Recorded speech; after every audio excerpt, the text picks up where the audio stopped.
அவருடைய வார்த்தையை நாம் எப்படி கையாளுகிறோம், எந்த மனநிலையோடு நாம் அதை ஏற்றுக்கொள்கிறோம் என்கிற காரியமே நம்முடைய இருதயத்திலே ஒரு பெரிய மாற்றத்தை உண்டு பண்ணுகிறதா இருக்கிறது. நம்முடைய சிந்தனை மண்டலமும் நம்முடைய எண்ணங்களும் ஒரு மாற்றத்தை பெற்றுக்கொள்கிறது.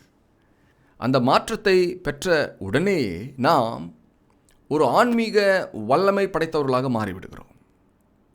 இங்கு பார்க்கிறோம், அவர் தமது வழிகளை மோசேக்கும், நான் சொல்கிறேன் அவர் தம்முடைய வழிகளை தீர்க்கதரிசிகளுக்கும் தமது கிரியைகளை இஸ்ரவேல் புத்திரருக்கும் தெரிய பண்ணினார் என்று எழுதியிருக்கிறது. தம்முடைய கிரியைகளை தீர்க்கதரிசன மாணவர்களுக்கும் தெரிய பண்ணுகிறார்.